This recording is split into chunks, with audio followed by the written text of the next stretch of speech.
నమస్తే అండి. Welcome back to my channel Soumya Katuri. ఈరోజు మళ్ళీ కొత్త వీడియోతో ముందుకు వచ్చేసాను. వీడియోలోకి వెళ్ళిపోయే ముందు నా ఛానల్ని మొదటిసారి చూస్తున్న వారైతే please like, share and subscribe చేసి నన్ను సపోర్ట్ చేస్తానని అనుకుంటున్నాను. ఓకే అండి, చలో మరి వీడియోలోకి వెళ్ళిపోదామా? చలో. ఈరోజు నేను చేయబోయే కర్రీ వచ్చేసి పుల్లగంద అండి. దీన్ని పుల్లగంద అంటారు, కొంతమంది కంద అంటారు. మేమైతే పుల్లగంద అని అంటాము. చూడండి, అది ఇలా ఉంటుంది. పెద్దగా మనకి సూపర్ మార్కెట్లో కానీ నార్మల్గా కూరగాయల షాప్లో కానీ దొరుకుతుంది. దాని మీద అది పండడం భూమి లోపల పండుతుంది కాబట్టి మొత్తం పైన మట్టి ఉంటుంది. దాన్ని మొత్తం క్లీన్ చేసి వీడియోలో చూపిస్తున్నట్టు కట్ చేసుకోవాలండి. వాటర్ తగలనీయకుండా ఆయిల్లో డీప్ ఫ్రై చేస్తానండి.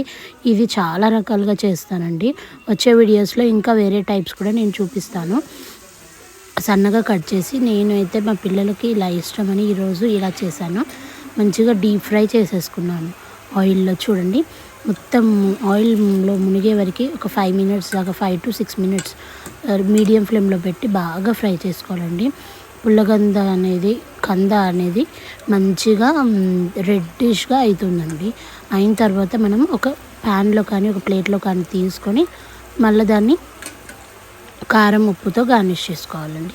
ఎంతో టేస్టీగా, చాలా చాలా హెల్తీగా, సూపర్గా ఉంటుందండి. చాలా చాలా ఎమ్మీగా ఉంటుందండి. ఈవినింగ్ స్నాక్స్ లాగా కూడా మనం తీసుకోవచ్చు. ఏదో ఒకటి డిఫరెంట్ టైప్స్ ఆఫ్ ఫుడ్స్ తింటూ ఉంటే ఒక్కో రకం అనే ఆనందం, అంతే అండి. చూడండి, అలా ఫ్రై చేసుకొని ప్యాన్లో పెట్టేసుకున్నాను నేను అన్నీ. దాని తర్వాత ధనియాల పొడి, కొంచెం జీలకర్ర. చూడండి, ఫస్ట్ నేను జీలకర్ర వేసాను. దాని తర్వాత ఆయిల్ అవసరం లేదండి, డైరెక్ట్ నేను ఈ ప్యాన్లో ఫ్రై చేసుకొని వేసేసుకున్నా కాబట్టి నేను ఆయిల్ వేసుకున్నాను. కావాలంటే మీరు కొంచెం ఆయిల్ వేసుకొని పోపు వేసుకొని కూడా ఇవి సపరేట్ దాంట్లో యాడ్ చేసుకోవచ్చు. నేను డైరెక్ట్గా అదే ప్యాన్లో ఇలా వేసేసుకున్నాను. చూడండి, జీలకర్ర, ఆవాలు, కొంచెం మినపప్పు, కొంచెం పసుపు వేసుకొని మొత్తం బాగా కలుపుకున్నానండి.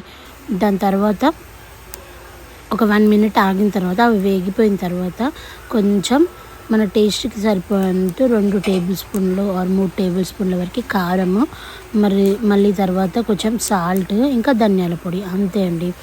ఎంతో టేస్టీగా అండ్ హెల్తీగా, ఈజీగా, ఫాస్ట్గా ఏదైనా కర్రీ లేనప్పుడు ఇలాంటివి ట్రై చేస్తే ఎంత బాగుంటుందో కదండి. తప్పకుండా మీరు తిని ఈ కర్రీ టేస్ట్ ఎలా ఉందో నాకు కమెంట్ బాక్స్లో చెప్పేసేయండి మరి, ఓకేనా?